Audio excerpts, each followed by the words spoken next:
Welcome to this week's edition of The Pink Box. I'm Jane Roy, and I am here with Catherine Morrisey. Oh my goodness. I met Catherine, I've actually been to Catherine's studio a few times through the studio tour, but I met her about a month ago and was just overwhelmed with her generosity. She was helping me with the painting, which was amazing. But one of the reasons I really wanted to come was because you have an amazing studio. In meeting you, you have amazing stories, and I'm just kind of blown away by all the things that you have done, particularly within London over the years. So this is kind of the who, what, where, when, why. So we're having a conversation. So Catherine, you are a painter. You're primarily an oil painter. You started your journey when you were, I think you went to fine art school, but then you got a master's in library science. But you come back to painting. So can you tell me a little bit about your journey? Yeah. I come from a family of artists. So painting was right from when I was little. Was just everyday thing you do, you know. And but I didn't feel that I could make a living as a painter. I gave it a shot, and I was right. You can't. And I went off and lived in the bush in BC for a year, and you know, that was really lovely. And I used to go to Souk, and which was hitchhiking 40 miles to get my mail. Globe and Mail and a box of Red Rose tea, because I needed that in the bush. And I, in the Globe and Mail was a story about a new art school. And the painters were all the painters that I admired from the Isaacs Gallery in Toronto. Okay. So I just packed up my Trapper Nelson and climbed the mountain and got a plane to Toronto and studied with them. This is after what an interesting woman. Oh my goodness. Yeah. This was after I already had a fine arts degree, but that was academic. This was real artists. And so I lived in the Toronto art scene in a really intense way for about 10 years. And then I thought... Can I stop you there for a minute? What were some of the biggest things you learned from being in that intense art scene? Oh, artists, real artists that do nothing else have a very difficult time financially existing. Okay, And a lot of their success was really their personalities. You know, they were really riveting people. Yeah. And they lived hard. And, hard and fast and big. And and brilliant, incredibly brilliant people. And I was quite wowed and intimidated, but it was a wonderful time. But then I felt, okay, I need to do something that I believe in to make a living. And so I thought I would go to library school, and I looked around, and London had the best. So I came to London and studied that very intensely for a year. So was that connected at all to your art background, or did you pick library science? I picked it because it was compatible. And what was the most amazing thing to me was when I started in library school, people used real sentences. They were quite a different crowd from the art crowd. And it was wonderful. Yeah. So that was my next chapter. The next adventure? Yeah. But what I found is working in art, the library also could work in the museum. So I became a museum curator for a little while and a teacher at Fanshawe for archives. So a lot of things crossed over. And in libraries, I was able to organize art shows. So it was a really good combination, still is. So you have been involved in the London art scene for years and years and years and years at all kind of various levels. We tend to, I shouldn't say we tend, or I tend, you tend to think of the curators as one group and the artists as another. And is that true, or is that just, are they actually kind of all combined? Or? Well, they're all people, and the other one are art dealers. Art dealers. So there's a big spectrum of people who are involved in art and history and culture and literature and music. So it's a continuum. There are a lot of those connections. So I was speaking to another artist who's also a teacher recently, who said that, when you talk about the London art scene, people tend to think of it as like back in the 60s. They don't tend to see it as quite as vibrant. And do you find that as well? Oh, no, it's amazing. Yeah, okay. It's amazing. It's taking different shapes now, but there are wonderfully talented people. And living in London is still a huge advantage over, for example, living in Toronto. And why is it?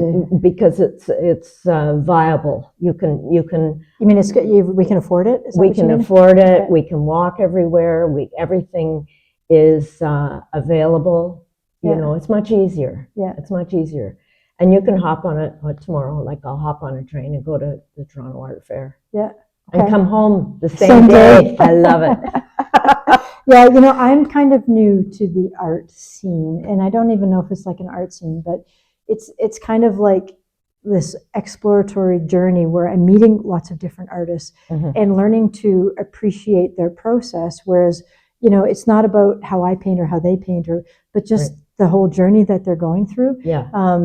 Sculptors and I mean, just the whole range of visual arts, and trying to navigate it sometimes is a little bit tough.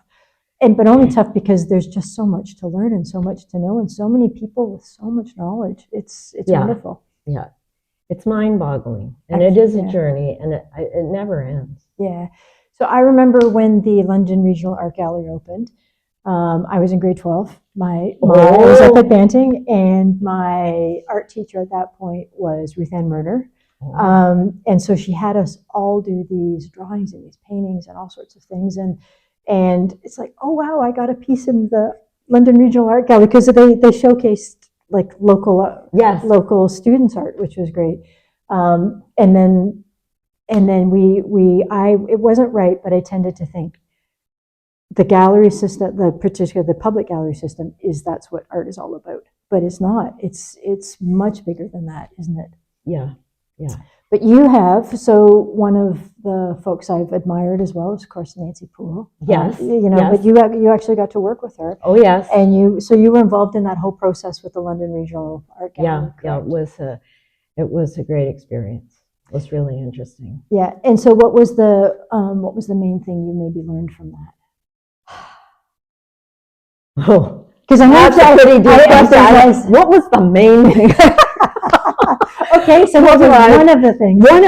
One of the things that I loved doing was you could ride on this thing that went up, so you could the lights in there are 25 feet up. Yeah. So after you organize the exhibition and you hang it all and you put everything in place, then you get to go up on the wheelie lift thing, like the butler that comes up butler, and you get to go up on the red lift. And you have to have a spotter. And I'm only thinking that because yesterday at the swimming pool, they had one up and down, and I got to say to everybody, I used to drive one of those. Anyway, you go up and it goes beep, beep, beep, and you go all the way up, and then you turn the spotlight on whatever it is. Yeah. So it's quite exciting. And usually I'd be up there and I could see Nancy Poole coming. And now she was your boss, right? She was actually the director. So what did you do? Hide, or do you? Oh no, it was just really nice. It's really nice to know she was out there and not say anything wrong, So that was what you hung the exhibits. You got to meet the artists. No, it wasn't art. I worked for the museum. So the London Historical Museums merged with London Regional Art, and it became London Regional Art and Museums. Historical museums. So I had to learn to drive, and I had to learn, and the reason I had to learn to drive was I had to drive a truck, which was totally fabulous, and to drive a truck to be able to take the museum artifacts into the loading bay. So what I had to do was back up a tractor, not a tractor trailer, but a great big truck into the loading bay, and one of the other preparators always used to jump out and say, "Let me do that for you, dear," because they didn't want to watch. Oh my goodness! One of the things I've loved about getting to know you is the stories you have. I mean, they're fascinating, they're great, and they speak to kind of the life that not just you've lived, but the sort of the artistic life. Yeah. And we think it's easy. Well, I shouldn't say we think it's easy, but as you come to, let's say, the piece of art that's behind us and the painting, people only ever see the finished work. They don't see all of the things behind it that go. So much like the same thing, you had to drive trucks, you have to get pieces in and out, but all the public or all the community sees is those pieces there in the museum. Yeah, a stillness as if all of that was just magic. Yeah. Same thing about the food bank. I've had to learn to drive a truck. Oh, you do, because and my backing up isn't very good. I can go forward really well. Okay, that's the important part. But it's the same thing. You do what's necessary, right? You do what you have to do. It's very affirming that you actually discover that you can do it. Yeah, you can do it, and it's very satisfying. Yeah. So Catherine came over to help me with a piece that I was working on. She helped me restretch a canvas. She helped me reframe. But, I tend to think of, you go in, you buy your canvas already pre-stretched and pre-made. I never ever did that. But you do all the work in terms of preparing a canvas from the beginning to the end. Yeah. So we're going to go round in a little bit and have a look at the art. But can you tell me a little bit about your inspiration and kind of what you're trying to communicate a little bit with some of your pieces? Or do you just paint and the ideas come? I started painting from a feeling. Yeah. And so this painting is the tree that's out there. And it's called a sweet locust. And in the spring, it blooms. So this painting is a few years old, and it's been through a lot of changes. Yeah. And all my trees go off the top. Yeah. It's not on purpose. But what's the process right now is I've painted over a lot of parts of it to find the composition. And now I've found the composition, which is the tree goes up and out through a few limbs that you can see. Yeah. But in reality, when you sit under that tree and look at it, you can hardly see any of it. Right. It's all leaves and different layers and it's so complex, it's ridiculous. Yeah. So I go into the painting and lose myself trying to construct and find a structure that's true. Yeah.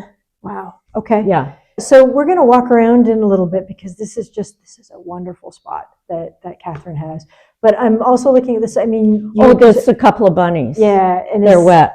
Oh my goodness. Okay, sorry. No, I didn't mean to. Doesn't matter. I like to do what's here. Yeah. So there's bunnies and possums and a skunk and raccoons. Oh, okay. And we don't have a porcupine. We did have a groundhog. So is this, because we're here, obviously, is this piece almost finished, or are you still finding it outside of the... It's probably, when this dries and I can paint over it, I will paint probably 2 or 3 days of leafage. Yeah. 2 or 3 days, afternoons of painting, and see if I can keep the light and the dark powerful. Wow. Bring it up. Yeah.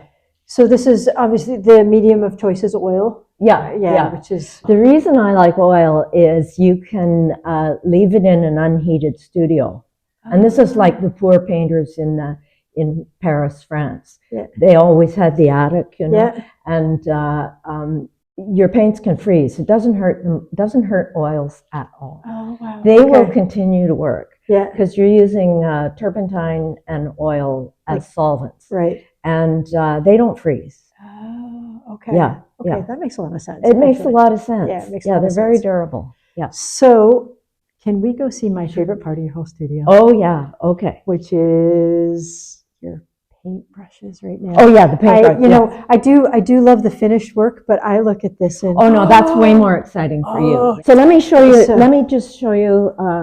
Let's see. And I love it. Look at this. Okay, so this is. I do this all the time too. Yeah. Cat food tins. Cat food tins. That's my secret weapon. Oh my goodness, yeah. Yeah. So this is Some burnt sienna. burnt sienna and yellow ochre, two of my faves. And I love yellow ochre. Yeah. Sorry. Oh, that's okay. Yes. And there's let's see, I want to put a little green here. So this is a classic green. Yeah. Yeah. But what I was working on was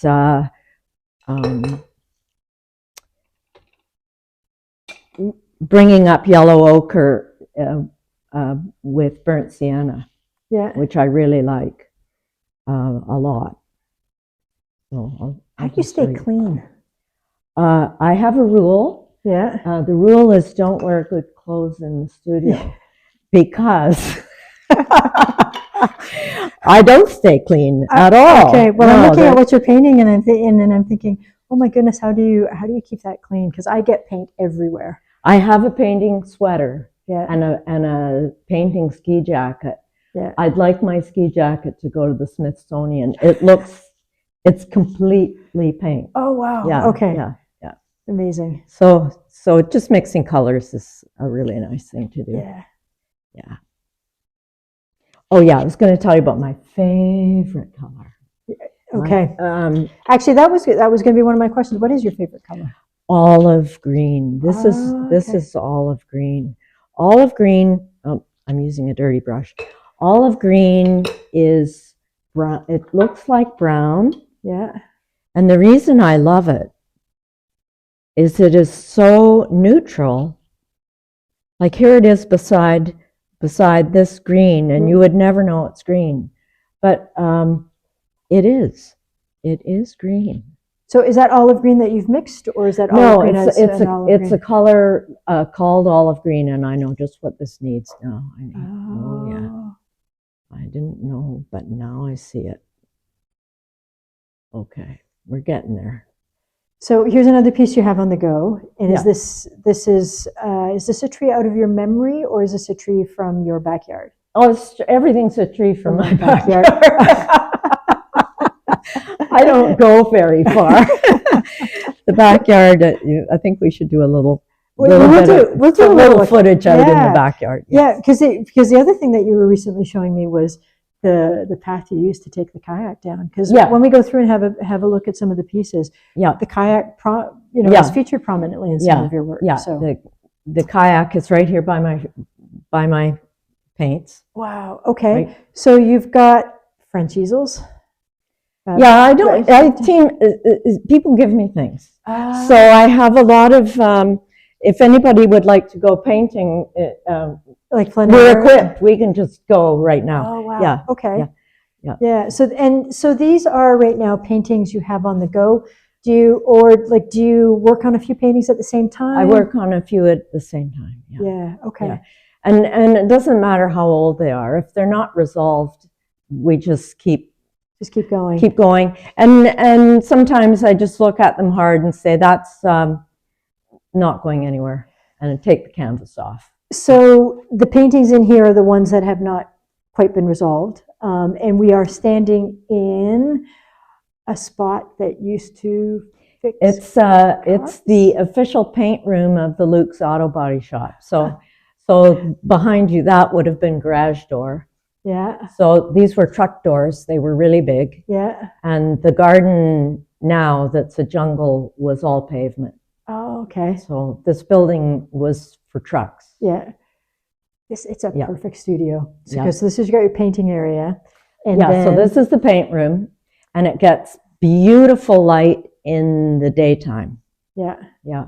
So you talk to a lot of artists, and it's all about the light when they're painting. Yes. And so particularly if you're as open as you are, whitewashed walls. Yes. Do you spend all day, every day in here? Oh no. Do you sleep in here?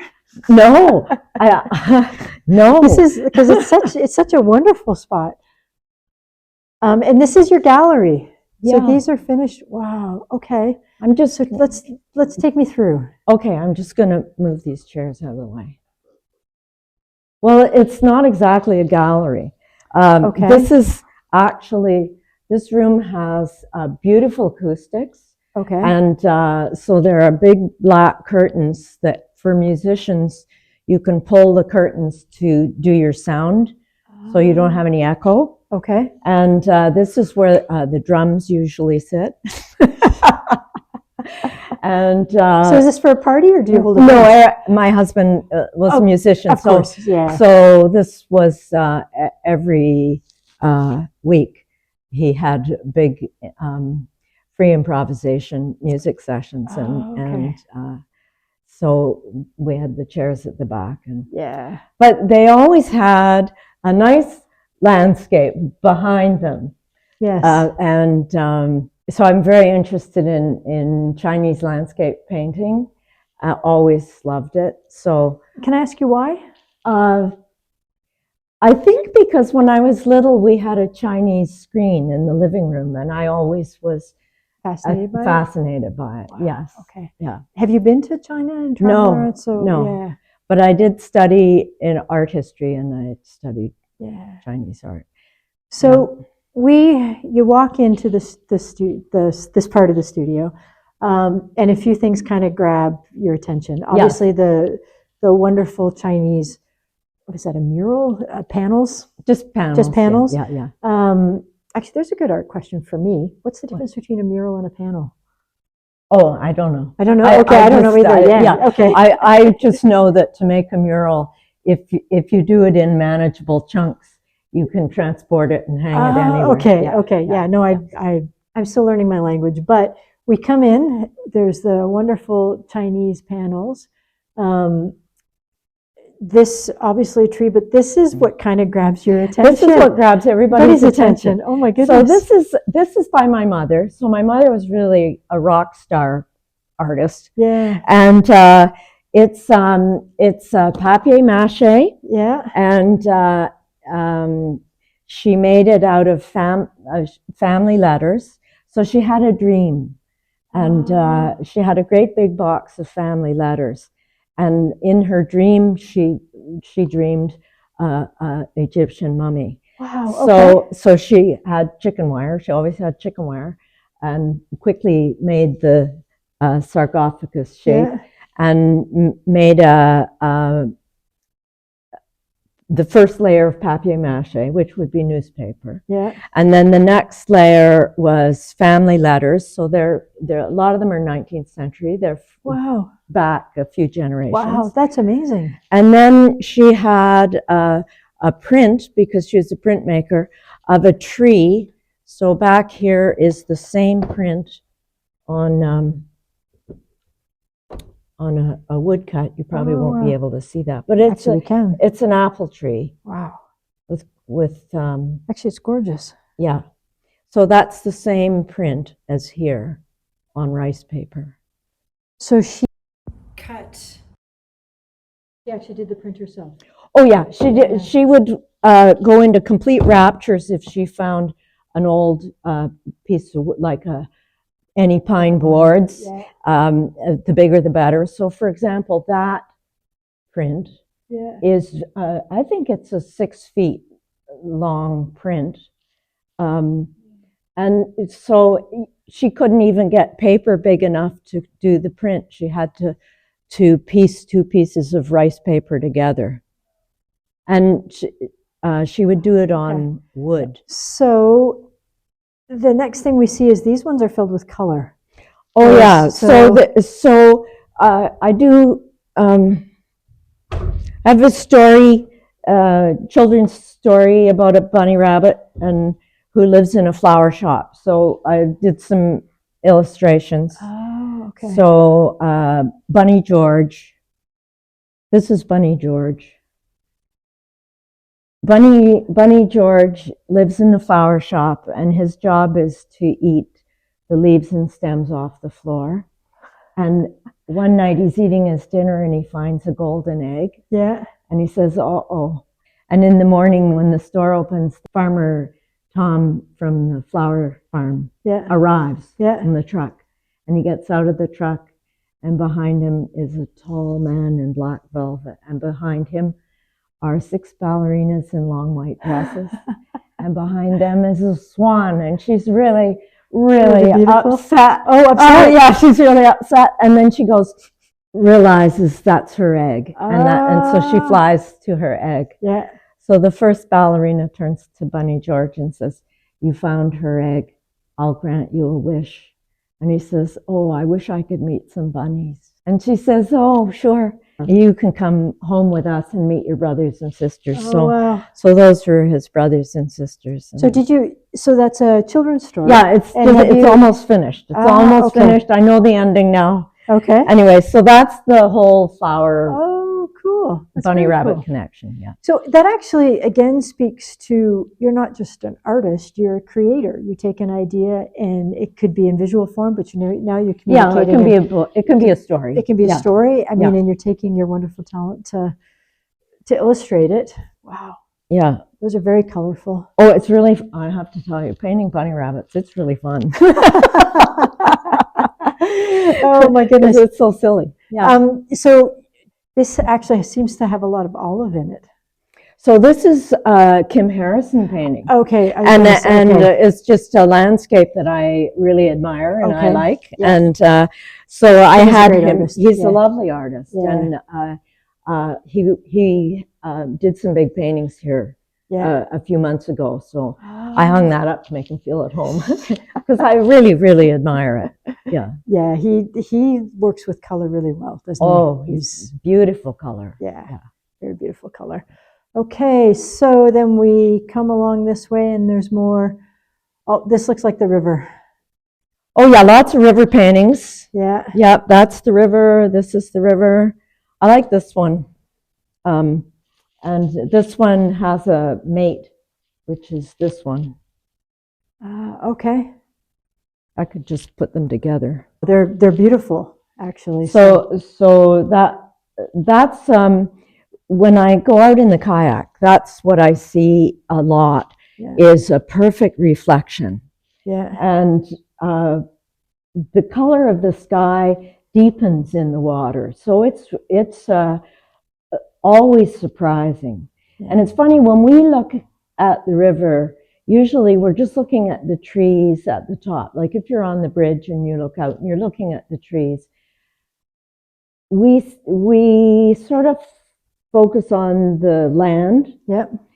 But if you take a picture and you come home and you look at the picture, you realize, wow, the reflection in a camera image is so strong that it becomes subject matter. And were these done recently? These tree series are from a couple of years ago, a few years ago. That one's this time of year. I don't know what the date is.